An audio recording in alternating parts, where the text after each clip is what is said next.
Suid-Afrika, so spreek die Here, waarskuwing tot ware berou en bekering, om God se oordeel af te weer. En die woord van die Here het tot my gekom en gesê, mensekind, spreek met die kinders van jou volk en sê vir hulle, as ek die swaard oor 'n land bring, en die mense van die land neem 'n man uit hulle kring en stel hom as 'n wag vir hulle aan, en hy sien die swaard aankom oor die land, en blaas met die basuin en waarsku die mense. As dan iemand die geluid van die basuin hoor, maar hom nie laat waarsku nie, en die swaard kom en neem hom weg, dan is sy bloed op sy hoof. Hy het die geluid van die basuin gehoor, maar het hom nie laat waarsku nie.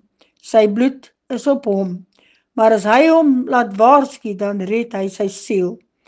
As daarenteen die wag die swaard sien kom, en met die basuin nie blaas nie, sodat die mense nie gewaarsku is nie, en die swaard kom en neem 'n siel uit hulle weg, dan is hy deur sy ongeregtigheid weggeneem, maar sy bloed sal ek van die hand van die wag eis. En jy, o mensekind, ek het jou as wag oor die huis van Israel aangestel, en as jy 'n woord uit my mond hoor, moet jy hulle van my kant waarsku. Jesegiel 33 vers 1 tot 7.